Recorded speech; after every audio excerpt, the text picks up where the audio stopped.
you're gonna look great. But if you wanna stay in shape, well, you better hit the GymWits. That's right, man. Tell 'em. Welcome to the GymWits podcast. I'm Ryan George, I'm Justin Guild, aka Chef Sonic. and we are the GymWits.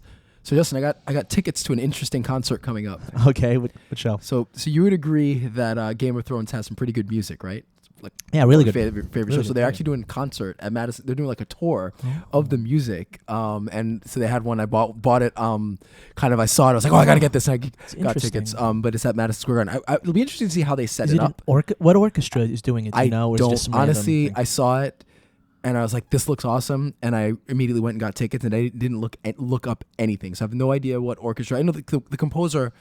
I'm forgetting his name, and even if I didn't, I would butcher his name. But he's a really good composer. Yep. And the music, particularly like the last couple episodes, was really good. Yeah. And just overall, the that music whole for show the is just is the production is just impeccable. Yeah. So I It's thought as good as any movie. It'd just be interesting to see how the concert works. As You far think as they're like gonna add scenes? yeah, from well, the show? so I was Screen? thinking about. I saw it was the music of Tim Burton at God, I think it was at Lincoln Center a couple of years ago. We went to. Who usually composes? Does Danny Elfman do a lot of? I'm his sorry. music? I'm sorry. Not the. It was no.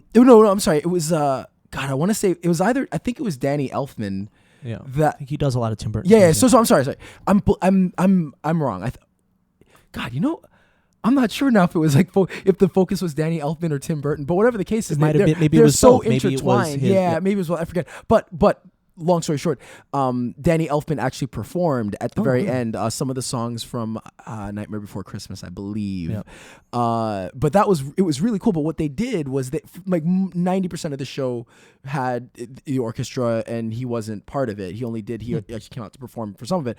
But the way they did it was that they would show, like they kind of had on a screen scenes from whatever the movie was. Like if it was Beetlejuice, they would have the scenes from Beetlejuice going on while the orchestra was playing, or so whatever it was. When they had like one of my favorite movies as a kid, and it still holds up, Pee-wee's Big Adventure. They had scenes from that. Or You know what? I just recently went back to watch the scene where the woman's eyeballs bug out. Okay, yeah. That scared me to death did that- as a kid, and I looked at it on YouTube. It was still pretty scary. I froze it though. It looked pretty cool. When you actually look at it, it looks not that cool. Yeah. When you pause it. Yeah. Actually, no, it did look kind But of cool. it looked was pretty cool. terrifying. It was terrifying. That because was it just got you by surprise. But the movie, have you watched it recently? When I was watching that, I watched a little bit of it. It holds up. Yeah, it's good. pretty good. But anyway, so the way good. they, like I said, the way they did it was basically until he performed. Then when he performed, he actually, I forget if they actually, I think they still showed stuff on the screen. But that was how they did it. Is they basically spliced in scenes from whatever the movie was with the show. So I don't know how they're going to set up. It's at Madison Square Garden, so it's not. It should be interesting to see how they do awesome. it. I would assume it's a large orchestra. And I probably should have asked you if you wanted tickets. Yeah. You may still go because knowing, I think it's on a Monday night and. My wife is a teacher and doesn't like to go out on school nights. So there may be a chance that she'll say she doesn't want to go. And then if you're free, come with me. But I think it's in like April or March or April. It's way in the future, but yeah, so it'll be interesting. Anyway, on to today's topic. You had an interesting thing to tell. So I had my own ideas of what we were going to record today, and then you jumped in and said, no, we have something that's pressing. So what's this pressing situation? So it actually applies to many things in life. And it's the idea of getting someone else to do something, something that's good for them. And in this case, we're talking about fitness. Can you get, or can I get, whoever it is, get someone else to exercise, to be fit, to change their lifestyle? And of course, the big example is my mom, who has been pretty healthy for most of her life, and she would exercise and she'd keep pretty healthy, and more recently she just has sort of let herself go a little bit, and I've been concerned, and we've talked about it, and I keep trying to get her to exercise. I keep saying, you got to go to the gym, you got to run, you got to do whatever it is, and she says, I know, I'm lazy, and there's always an excuse, and even when she makes the excuses, she knows she's making the excuses. She says, I know I'm making an excuse right now. So she's fully aware of it. And so the idea was, can I get her to work out? And I thought back on other people in my life that I've been able to get into fitness and what their situation was. One situation is a friend of mine who was in the Astoria Gut-Off. His name was Dave. Dave was really into the Gut-Off. I think he might have won, too, because my help. Won or finished second. And his girlfriend, Anya, also asked me for a little bit of help. I think she did. She might have placed in it as well. So, but then I think of that. He had a goal in mind, even though he wasn't really into it, but then I really helped him get into it, but there was a goal. Mm-hmm. So what do you think? What's your first initial idea on whether you can get someone to work out, and what is your experience with getting someone? Do you have people? Yeah. I'm sure you've had experience with that in the past. I guess a couple questions I would have for your mom before kind of labeling it as being a problem situation is, I guess, how has she gained a significant amount of weight? Or? Yes. Okay. Compared to what she normally was, yes, she'll admit it. Is she concerned about her I know health. you said she says she's lazy. Does she mean specifically about exercise or just being active in general? Like, is she an active person? She walks, she goes out, so she's fairly active. It's about exercise. Okay, and then does she eat well, or she eats fairly well, but then she does little things that I recommend her not doing. Like, for instance, we sort of had a little funny argument about that. Not really. I guess she saw my point, where she will bring out the whole bag of whatever she's eating, and she'll do like I'm not going to eat too much, so she'll grab a little bit and she'll put it on whatever she's eating, whether it's maybe a little bit of cheese or this or that, and she'll take out the whole thing and she'll like take a little bit, and then one time she kept doing it, and I just got frustrated. I'm like, you know that's not healthy for you. Take what you want. Stop trying to say, oh, it's too much, and grabbing these little things. Just take the portion that is proper for you to eat, so you get your food, instead of, because you're eating so much more than you normally would, because you keep trying to make these little bits, but they're all adding up. Yeah. So, and I know that's not you don't want to bring out the full, if you're eating cheese and crackers, you don't want to bring out the whole thing of cheese and crackers, right? I know I do it as well, but because you'll keep eating, you'll keep putting on more. Instead, take the portion you want that is satisfying from the beginning. She does this thing where she's like, oh no, it's too much, and then she eats more, or she'll also deny herself real food and then eat more dessert. Yeah. So, like, I'll be like, how about some more fish? She'll like, oh, no more fish, no more potatoes. So she won't eat that, and then later she'll eat a bigger piece of pie. Yeah. So it's like, it's these things I'm sure that you've seen before. Yeah.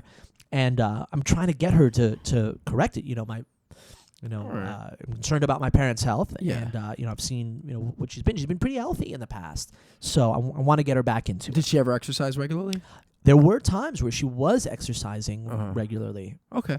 I mean, it's tough. There are times, sometimes I've had lots of people who have been I've worked with people who have been in a situation where they need to find a way to get into exercising regularly.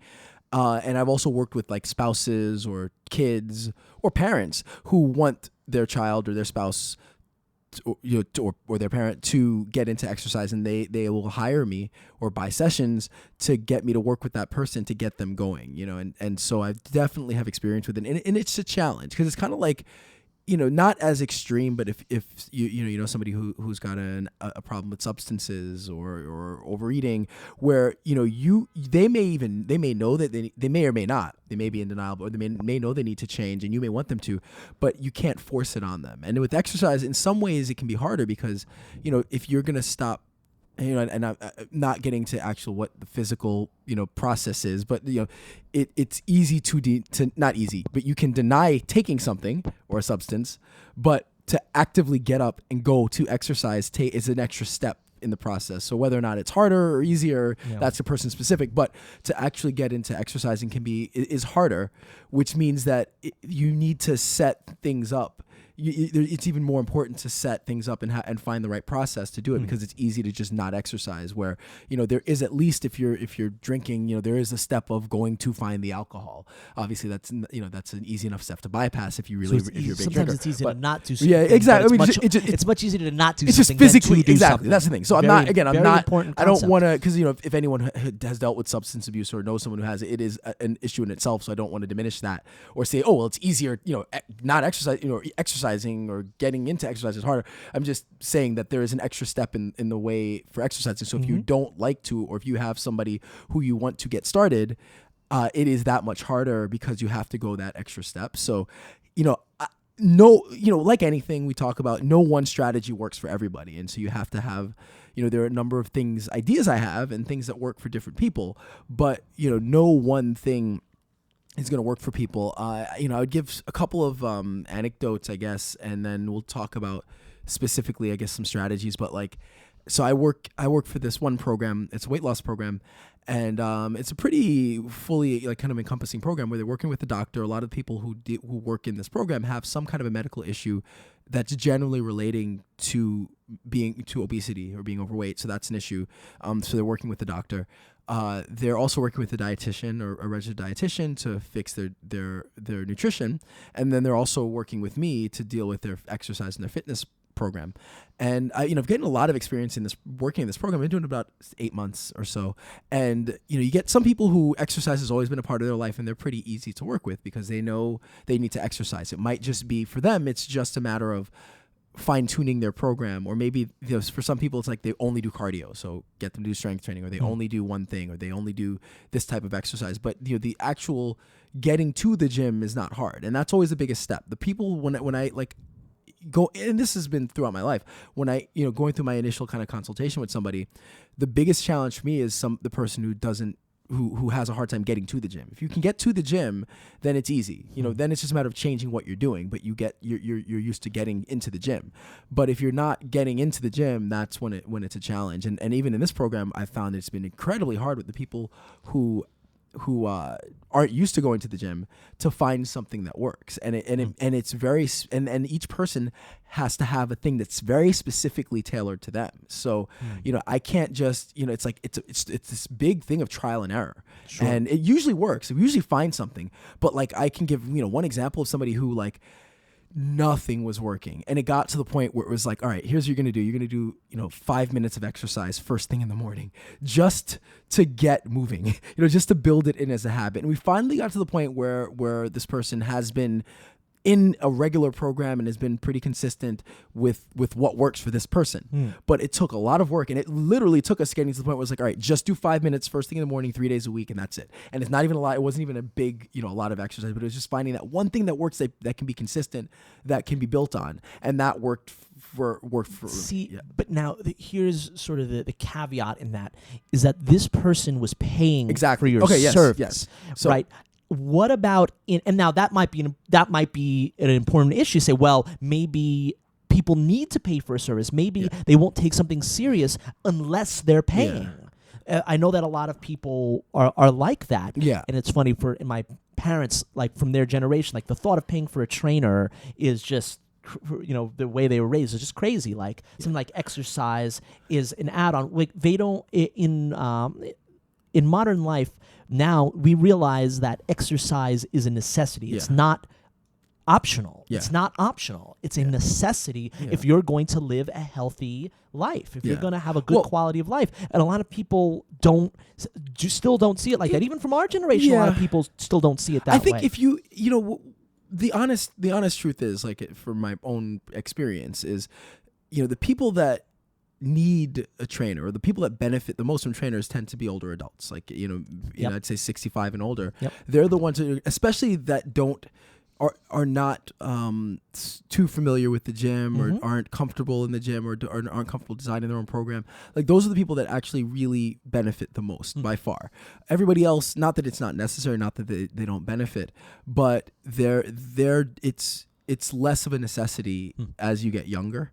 Unless you have a very specific goal, if you're a pro basketball player, you're going to need your trainers, you need your conditioning. But definitely older adults are the ones that absolutely need the trainer the most. And then also people who are dealing with some kind of an injury. But But you're now. Right why there. Is that? Because you think it's more for just the overall, they need the schedule, they need the incentive. So I think typically, as you talked about, from that generation, I think exercise wasn't a necessity, and it wasn't something that they were brought up as this is what you have to do. Now there are a lot of older people Sure, that do of course, that were brought up with that, but they kind of actively were able to seek it out. It wasn't in your face as much as it was for us when we were growing up, and as it is now. And it wasn't as much. It wasn't known as something that you had to do. That was life or death in a lot of cases. So there just is a general like lack of knowledge and familiarity with the gym and with exercise in general. Not complete, and obviously I know plenty of people who are very familiar and very comfortable in the gym, but overall there definitely is not as much as there might be with our generation, as lazy as as our generation is purported to be. I think there is definitely more of a familiarity with the gym, with working out. Sure. So there's that part. And then also just physically, like as you there's no way around it. As you get older, you're dealing with many more physical problems. And so having a trainer there to help guide you through it, or having a professional there is going to be better. Just, if I have a, 28-year-old who just came off of, a major surgery and is post rehab where they need to get back into the gym, they're going to need a trainer too, because they need somebody to guide them in a way where they can get results but do it safely. So it's just that also the older population is going to deal with more illnesses and injuries just by being around longer, and the number of things that the risk increases with age. So the kind of populations that need trainers tend to be ones where doing things improperly are going to will exacerbate some problem or make things worse, or where they need to correct a problem. So you're going to see that more in an older population than you will in a younger population. But again, you can find a 20-year-old who needs a trainer just as much or more than a 90-year-old. It really just depends on, it's person specific, but you're going to see it more in older populations. So anyway, to get back to topic. So I'll give you another anecdote with someone who doesn't really pay for training, which is my wife. So an anecdote. Yeah. All right. Anyway, so I think I don't know if we've talked about it. We do this so much. I don't know what. I know there's some things we talk about, but anyway, she doesn't like to exercise. Yep. You've definitely mentioned that before. Yeah, she's had bad experiences with exercise and definitely just has a major aversion to exercise. So she knew she had to start and she wanted to get into it, and so I finally got her to go once a week. So she was working out once a week with me. And it took a while, and part for me it took actually just physically being there with her. Like I've got to be there, work out with her. I mean, not with her, but I have to train her. And but it took me. I had to be the consistent one. So I knew she wouldn't do it, and she'd find a way out of it. But if I was consistent in getting her into the gym, she would go. And part also was good. It was nice spending the time together because we don't get a lot of time together. So part of it we just actually spend an hour together. But like for her, it was like I had to actively push for it. But I also had to do it in a way that wasn't, too aggressive, and I couldn't be too bossy, even. But although I get a little bit of a pass because I am a trainer. I think if you're working out with like now. In a weird way, could that actually be detrimental? The fact that you are a trainer. So it's sometimes when I teach my friends or whatever guitar, like they get a little. They feel a little different about it because I do it professionally, as opposed to if it was like a friend that just does it and they're just showing it. Like they feel like the pressure's on more to perform. I don't think so. So that you haven't had that experience. No, I don't think so. So anyway, so she was doing great, and then the summer came, and actually the summer was crazy because she didn't work out with me much, but she had a friend at her job, and they worked out every 3-4 days a week. So all of a sudden she's working out way more than she ever did. But she also kind of was leading their workouts, but the key thing here was two things happened. One is she was actually put in the role of the leader, which I think made her feel good and was cool because she was actually happy, and I was proud of that. Like she was happy to be running the program, but her friend was also aggressive in getting them to work out together. So she had two things working for her. Then the summer ended and school got busy again, and she has excuse after excuse every week. So now we're now mid-October and she hasn't worked out with me at all since the school year started. And so that's something, and she keeps pushing it. Now the last text I got just a couple hours ago is like, after Halloween, I promise we'll get started. So it's been a challenge getting her back into it, part because I haven't gotten back to pushing her, and she's kind of fallen off the wagon. So this kind of leads into some of the strategies. So if you're trying to get somebody to work out, in your case with your mother, one thing that you may have to do is you may have to be the person, like kind of accountability might be on you. Like you may have to find a way Just wish I was to not be. over there. They're down in Atlantic City. So then that becomes more of a challenge. So I mean, that's one strategy. Obviously, that They're up you here have other once strategies. some of the time, but so- just not. Yeah, that I mean, often, you know? so okay, so this might not work for you, but if there is somebody, unless you want to get on Skype and like once a week, you get her to do a little workout program or something. But if anybody who is looking to help get somebody into it, if it's really important and if you're capable of it, part of it might fall on you actually being there with them and holding them accountable and being the coach.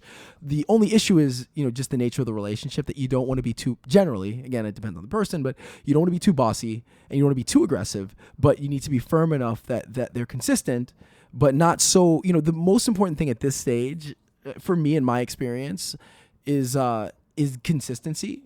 So you want to find something that will get them consistent and okay with it. You can start to push the envelope as far as like the intensity and things like that later, but the most important thing is get it to be a regular thing and part of their everyday life, and not go do so much that they just hate it and never want to come back again. So I think that's one strategy. What about I was considering having getting a few sessions with you. Okay, so that's because then you could plot something out and maybe a rigorous schedule and just that's really something she can follow without having her own thoughts in it. That might help. So that's strategy number 2 is hire a professional. It does cost money, but we all see now like health is worth it. And so the only trick is you got to make sure it's somebody who you can trust and knows what they're doing. Know who I would hire. Well, yeah, you know who you would hire, but other people may have a harder time. Mm-hmm. And so part of the challenge is we're going to assume that you're not looking for a regular trainer for somebody. And so that means that the trainer, their job is they have a lot of things on their plate when they're working. So if you're going to hire me to work with your mom, let's say 3 or 5 sessions. In those 5 sessions, my job is to figure out what she is looking for herself, what she's capable of, her attitude towards exercise, and then teaching her how to exercise, the proper things, the proper movements, proper form, and also figuring out and giving her a program that she can follow and be consistent with, and then finding a way to hold her accountable. Now, the holding accountable can be you. So I might give her a program and then say, all right, Justin, here's her program. You need to check up on her. So again, if you're trying to get somebody to work out, you're still going to have to be you're going to have to be a little bit active in making sure that they're following it. So finding a professional will be huge, because they, again, a fitness pro who's been around long enough, they're going to know and be able to identify things that you may not, and be able to figure out, here's a strategy that works and here's what you can do. And then they can hand that off to you and say, all right, this is our plan, or this is her plan. Try to make sure I'd help her, follow it. So I'd say that would be another route, if you can afford it, is find a pro. But again, you got to find a professional that knows what they're doing. And part of that is interviewing them and ask them, how are they going to approach it? And if it sounds kind of like what I'm saying, great. If it's not, you just have to be a little careful that they're not going to spend the whole time just making them do exercises and then try to get them to buy more sessions. Yeah. You have to be kind of clear with the trainer that, I'm not looking to buy more sessions, or maybe you are, but if you're not, it's like, I'm looking to get this, and this is what what I want. Can you provide that? And if you can't, great, but I'm not looking for sales. I'm not looking to buy more sessions. And sometimes you do have to be clear, because we're just told, especially a trainer at a typical gym, you're kind of just told like sell. So it's not even their fault that their mindset is like, okay, how am I going to convert this 5 sessions into like a regular ongoing client? Interesting. All right, so I guess that brings us to the main point in the question, and this is to help everyone, all our listeners, and just people in general, because I know for our listeners out there that are really into fitness themselves, they know someone that they're trying to get into fitness. Odds are, if you're into fitness, you know someone who you want to get to start working out or get back into working out. So, can you get, in general, I know we were talking specifically about my mom, but can you get someone else to work out? And I know we talked about the strategies. Okay, well, there are a couple. If they really don't want to. All right, well, let me. Or what level of want to do they have to have? And so I'm going to answer this with give you a couple more strategies, basically. Okay. So I didn't kind of cover everything, but it all ties into this. So if you have somebody who's really averse to exercising, you can get them to. But I think, again, so you have couple groups of people. I mean, plenty, but I'm going to give you 2 examples. So you have a group that they hate exercise, but they know that they need to and they want to. So there's like this battle within them. Like they want to exercise, kind of they like the idea of it, but they hate it. They don't want to do it. And then you have some that are just completely kind of ambivalent about it. Like they don't care. They maybe they know they need to exercise, they know it's important for their health, but they don't like it, they don't want to, and they don't care. And the approach might be a little bit different for each one. So most people know that they need to exercise, and especially if they're if they're feeling the effects of not exercising, like if they're lethargic and tired or overweight or obese, they don't sleep well, et cetera, et cetera. Most people know that you need to, but for some, it's just, they just don't care, or that level of the needing to just never rises beyond a really low level for them. So a couple other things is you then have to figure out how do I get them to just be active, like I said. So one other important thing is maybe finding the path of least resistance. So that's important. It's like I said, I was working with someone who was like 5 minutes a day. Can you do that? 5 or 10 minutes, and then you build on that. So it's kind of like finding a path that gets them started and that you can build on. And this works well. Like I'll get people who it's just like, will do very little, like their homework or their work is just to do a small amount. But eventually they start to, if they can stick with it, they'll naturally want to build on it because you feel the effects. Like you start exercising and you feel the results, snowball. Then it will snowball. So that's just, but it's just getting them started. So sometimes it's like the path of least resistance. So that might mean working out at home. That might mean, spending a few minutes a day or doing, something that maybe we don't consider to be super active. Like maybe it's just stretching to start, or maybe it's just yoga or following videos or just walking, just walk around the block twice, then walk around the block 3 times, like that might be what it takes to get started. But that is better than not doing anything. And then the key is to try to keep a positive outlook. So you don't want to make them feel bad about not exercising. If they don't do it, okay, well, let's get to it tomorrow, Okay. So again, if you're looking to get somebody to work out, you become kind of a coach or a pseudo coach. Okay. And so you can take the approach of, the kind of drill sergeant approach, but that's not going to work for somebody who doesn't want to exercise. Sure. Or you kind of have to be positive and keep a positive attitude and be motivating, but not make them feel bad for not doing it. If they miss a day, don't make them feel bad for it. Just kind of, okay, we'll pick up the ball tomorrow and keep going. So I think that's the important thing. And then trying to think, goals. So that's the other what thing. I was about to say. Yeah. What about creating a, I guess you could say, quote, superficial goal? Like for instance, I know maybe that's the wrong term for it, but in the case of Dave, the gut off was his goal. So it's relatively superficial because it ends. It's not a complete long term, but for the time, it got him into it. The goals kind of have to develop organically in a way. Like I don't think you can't creating a goal for somebody is not going to help. Like if I say to you, hey, I want you're gonna run a 10K. No, but now maybe they're okay with running and you guys join a running club or do something. So that's another option, is like go with your friend or family member to do some kind of activity like a running club or boxing or something. I've seen lots of people get their friends into exercise who join the gym just to do kickboxing. Like that's an activity for them.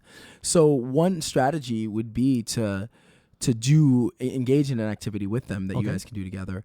But the goals are great, but they have to kind of develop that goal. Okay. So, or it has to be something that they're really into. So you think you just can't create some sort of It's hard to create a goal. But let's say there's a contest. Let's say there's a race coming up, or like, you join the Roadrunners Club and it's like, oh, look, there's a 5K.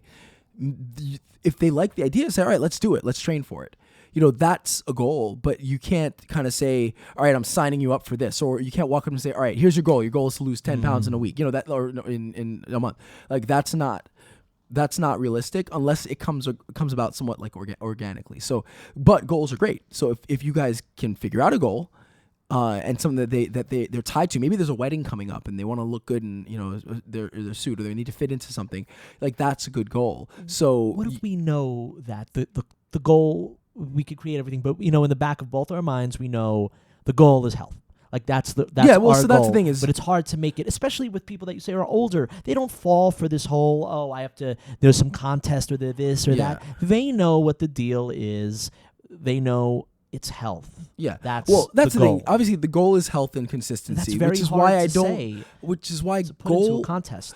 But the only thing is that hopefully focusing on that goal will get them into a consistent program that will then carry over after the goal.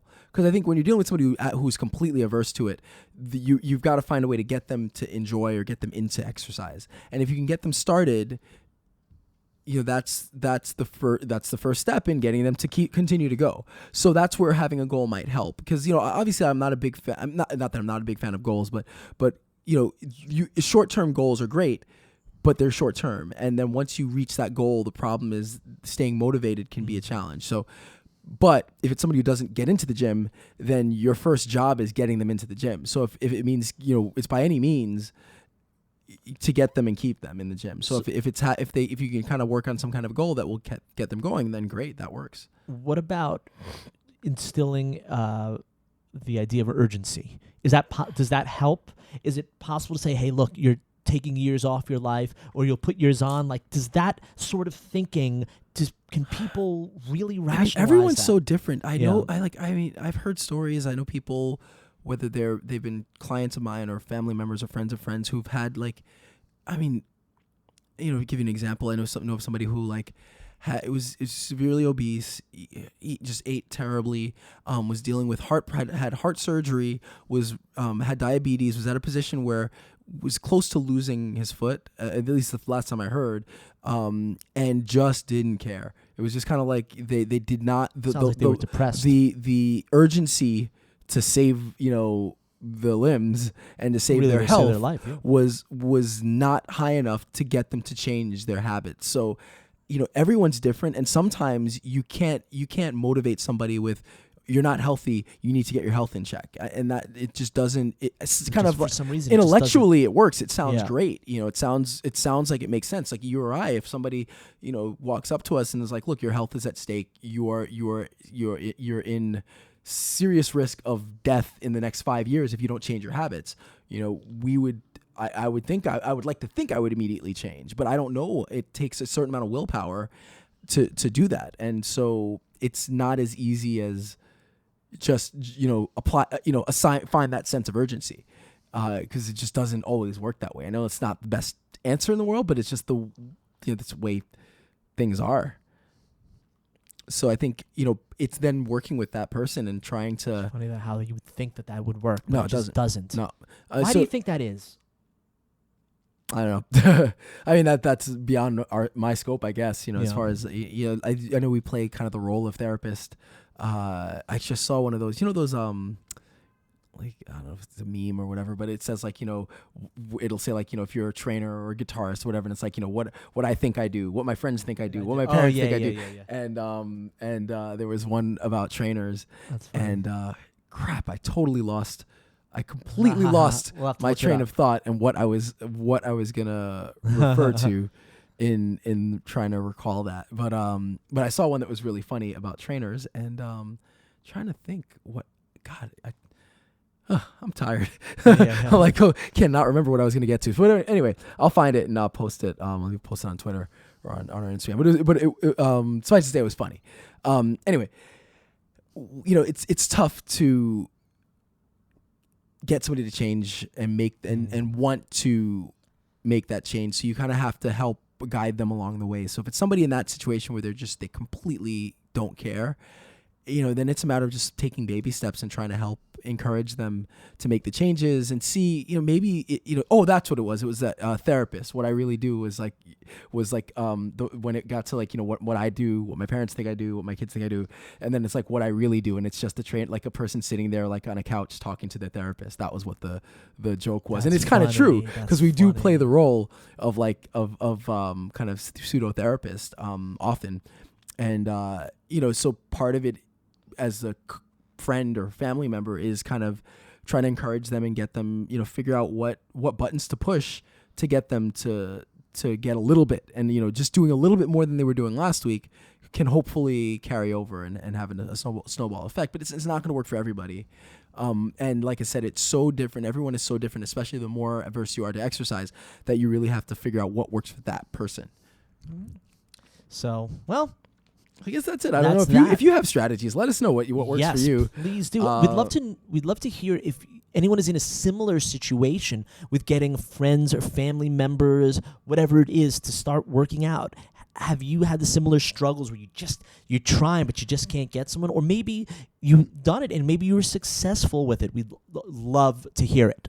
All right. Well, I guess the next step. So we have some new segments. Well, segments. I don't know. Well, we're going to add. We're going to make it permanent. So well, we're going to try. We'll see if you keep asking us questions. We'll keep answering them. So basically, we did. We've been doing some Ask the Trainer episodes over the year and a half that we've been podcasting. But I get as our listenership increases, we've actually gotten quite a few more questions. So after doing our last Ask the Trainer episode, we got a bunch of questions. So we're going to try to just answer one or two questions every week until we run out of questions to answer. But if you keep asking, we'll keep answering. So if we're getting tons of questions, we'll answer a few questions a week. You never know when your question is going to come up. Right. Unless there's urgency. If there's some real urgency, like you got a wedding next week, we'll try to answer it sooner. Of course. But we're going to try to keep up with answer these questions. So anyway, this one comes from Candace. I guess I'll read it. It says, "Hi guys, I've been listening to the podcast since the beginning and wanted to thank you for the great work. I've been a God, I can't read right now. I've been in a regular exercise program for most of my adult life. In quotations, in parentheses, I'm 38. I like to mix things up. So sometimes I take mostly classes, other times I spend mostly in the weight room, and other times I focus more on cardio. I've been in a weight training program, and I feel like it's getting boring. Do you have any tips on how to modify my workout to make it more challenging and engaging?" So, thank you, Candace, for listening. We appreciate the support, and we very much so appreciate you writing in, and we will do our best to answer it. The first thing is, there's certainly many options, and we would encourage you to listen to a few of our podcasts. We had one, maybe you've heard it already. We had one on variation, on varying your workouts. The other one we had is on periodization, and both of those might help to give you some variation to spice things up.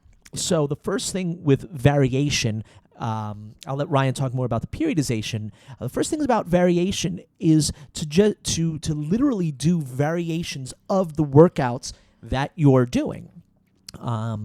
Make actual changes. So let's say you've been doing bench press. Try doing maybe an incline bench press. If you haven't done a dumbbell press, do that. Incorporate a dumbbell press. So try to incorporate a new exercise or a variation of an exercise that maybe you haven't done before. Another way to do it is to vary the amount of weight and or reps. So let's say you've been focusing on maybe 8 to 12 reps. Maybe, and I guess Ryan can get into this. This might be more of periodization. Maybe go through a period where you do a little bit more weight and do some less reps and push that up until you build that up. Or maybe go for a different program altogether. So if you've been doing mostly weights, maybe go into something like interval training that can still give you strength, but in a different way. So I'll let Ryan now go into the more periodization concept. I would say periodization it would be best to just listen to that episode because there's a lot in that. So this I'm going to answer. I'm going to stick with the variation part. So so I'd say Justin had a great answer. Like he definitely some great points. And I would say definitely periodization. I would stick with that because that's more on varying your overall program, kind of piece by piece, like kind of changing how you're working out. The way I'm reading the question is more kind of within each workout or within your workouts, how to change things up. So what I would say is, and I could be wrong. So if I'm wrong, shoot us an email and we'll correct it. Or if you're listening and this is an interesting question and we're not answering it completely, shoot us a question. So you consider there are a number of variables for each exercise, for any exercise that you're doing, or for whatever your workout is, right? You have the type of exercise, the sequence that you're doing the exercising in, the amount of rest between sets. So how much rest are you taking? The tempo that you're working, like so the speed at which you're performing your repetitions. There's a number of sets. So how many groups of repetitions, and then there are the repetitions that you're doing. So those are only a few of the number of different variables that you have. So any number of those variables can change and will make the workout, will kind of serve to modify the workout. So let's start with the exercises themselves. So within the exercise, one common question I get a lot of times is like, if I'm with someone and we'll do like, let's say I'll take a simple, like a bicep curl, simple exercise. You could do that with dumbbells. You could do it with a bar. You could do it with pulleys. So some people will ask, why are we doing it with this? Or why are we doing it with that? Which actually, this gets into a pet peeve of mine when it comes to, I'm going on a tangent, but actually I was annoyed with this yesterday. It comes up often when I teach kickboxing, where I'll show a technique and someone's like, oh, well, why can't I can just do this or I can just do that. And it's like with anything, there are a million, it's like never said there's only one. It's like so I never said, things in life. It's like, well, can't I just do this? Like people think if they know one way to do it, or like, I'll show a technique. It's like, oh, I can just counter it like that. And I'm like, well, that's not the point. So the point is that there are a million ways to accomplish in with fitness. And with combat sports, there are a million ways to accomplish any one goal. And with whatever your goal is, like if it's combat sports, any strike, there's a counter. And any counter, there's a counter to that. And any counter to that, there's a counter to that. So when you're learning something, it's not a matter of one thing being better or worse than the other. It's just one thing being another way to do. So this is a long way for me to say, if you're doing an exercise, you can find other ways to perform it. So if you're doing it with dumbbells, if you're doing a dumbbell bicep curl, you could try the same thing with a barbell. You could try the same thing with a cable or with bands. And all of a sudden, now you have 4 different ways of doing the same movement, and each thing is slightly different, so it's a little bit different enough that it kind of challenges the system, but not so different that it's going to mess up your workout. So one way is to just literally vary the equipment you're using. Another thing you can do is just vary the exercises. So let's say, if you're working, a lot of people kind of are stuck in doing a lot of the same exercises when they're working out. So look for different exercises that work the same muscle group. If you work your chest and you're only doing, a bench press and cable flies, you'll look up other exercises that work the chest and do that too. So you vary the types of exercises you're doing, not only the equipment or the movements. And, that's easy enough. You can just, there are millions of apps or books. My book, if you go on and look up my name, Ryan George, on Amazon, the free weight training. I have a ton of exercises, but regardless. It's crazy that even to what Ryan was saying, even just the equipment that helps you perform it. So like the bench, if you've done shoulder press and you always do it sitting down, do it standing, right? If you've never done anything off of the ball, then do it off of. I think that's a great thing. That might incorporate a little more core into it. Yeah. So so even this, what you're sitting or just not standing or some variation of that can really help as well. Yeah. So that's one way. Easy way is just change the different types of exercises you're doing, and you may find that that's a way to spice things up and modify your workout. Then there's like the sequence of exercises. So you may do like a single set routine. This gets a little more specific. You might do like just one set, you rest, and then another set and you rest. So you might do like supersets where you do 2 exercises back to back, or you may do 3 exercises back to back, or you might do a circuit. So instead of, you may change up the sequence that you do your exercises in. So that's another way to kind of change things up, makes it maybe more efficient. You get the heart rate going a little bit more. So that's another option. Another thing is the tempo. So, you can slow things down, you can speed things up. You can play with the speed at which you work out. Now, typically with normal strength training, again, I'll use a bicep curl as an example. If you start with your arms fully extended, when you curl the weight up, that's usually done at about a 1 count. Then you pause for about a second at the top, and then you should be lowering the weight at about a 2 count down, and then you pause it again for a second at the bottom, and then you repeat. So you might change that. Maybe you go up at a 2 count, or you go down at a 3 count, or you pause at the top or bottom a little bit longer, so you can kind of play around with the tempo. Another variable to mess with. The number of sets you can play with. So most people tend to do 3 to 5. You could do 2 per exercise, but do more exercises. You could do 6. You can play with that. You can play with the repetitions. So maybe if you're doing more strength training, you're going to be on the lower end of the repetitions. If you're doing more for muscle endurance, you might be on the higher end. But you can play with the number of repetitions you're doing. So those are just some simple examples on how you can kind of modify. Also, one more thing within the exercises, which we're going to get to when we talk about the exercise of the week today, is you can you can kind of progress the exercise. So we will give a really good example of how you of a progressed exercise when Justin talks about what his selection is for the exercise of the week. But if you're, you take a standard bench press, you maybe, well, maybe not a standard bench press, but okay, like a bicep curl. We'll go back to bicep curls.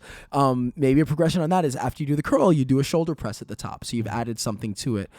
So you can progress onto things or add on to exercises to make them a little bit more challenging or a little bit harder or just a little bit different. So that's another way to modify things. So hopefully that answers the question. And we didn't talk about the cardio aspect of it. I think that this similar concepts apply. If you run, right?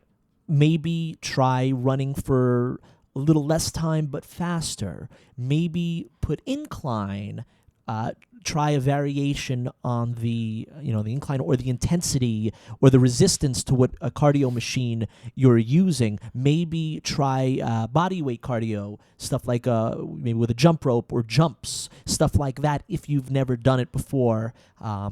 Once again, you could try, interval type stuff if you've never done interval. If you've done a lot of interval, maybe, go for more distance cardio, right? Depending, that may have to do with your goal. If you're looking more to gain strength or, cardiovascular, stuff like that. But those are some cardio or aerobic variations. Yeah, that's good. Good. So now on to the exercise of the week. Yes, what is the exercise of the week? The exercise of the week are dumbbell push-ups with the lift. So you want to go. Is there an official name for that? I don't know. There's so many exercises that I don't know the full names for. I love this exercise. Again, one of my favorites. And I've been really bad. I apologize. I've been supposed to be posting these on Instagram, and it's totally my fault. But I'm going to post from all the previous ones. So basically, what Justin's referring to is, imagine you have dumbbells and you're in a push-up positions, but you're holding the dumbbells. So the way it works is you would do a push-up between the dumbbells. At the top of the movement, you would open up to one side into like a side plank where the arm on the floor is fully extended, right? That's yes. What you're So that's a great example of a progression on an exercise. So this first step of that exercise would be a push-up.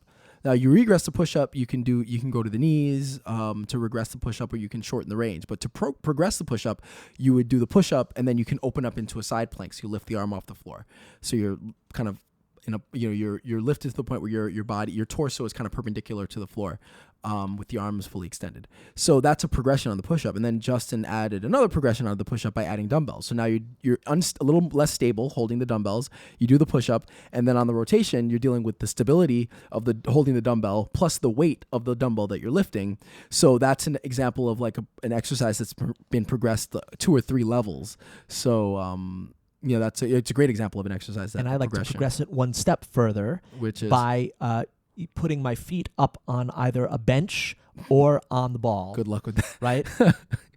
You can do that with the dumbbell? Yeah. Really? Sure. With your feet on the ball? Yeah. All right, I have to see that. Because I've been doing a lot of those exercises for years. Ryan got me into a lot of exercises on the ball. But with your one hand on a dumbbell, unstable. Yeah. Is it a dumbbell? It's got to be a dumbbell with like a hexagon shape, right? Yes. Okay. I try. Yes. Okay. Do the ones that are easier, not the completely rounded ones, because those will slip. So I like to do the ones with dumbbells. In fact, the reason why I'm good at it is because the only push-ups I do are with dumbbells. Okay. I do not do regular push-ups because of my wrists. Okay. They are they hurt my wrists. Okay. So they're the perfect push-up, that sort of devices that are found at the gym. For people that have trouble with their wrists, that's my recommendation.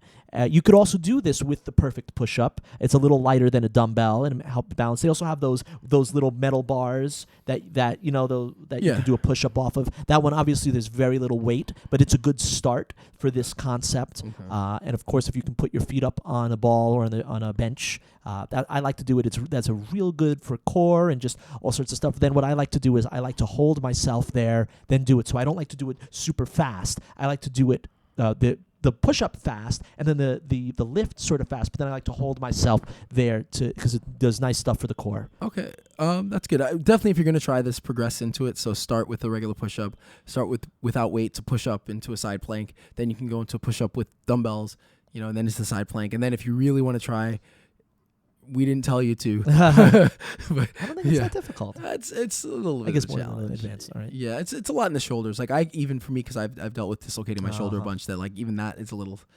I could do it, but I have to be hyper aware of my shoulders positioning. Otherwise, it'll pop out of the socket. Oh, it won't wow. be fun. So, Okay.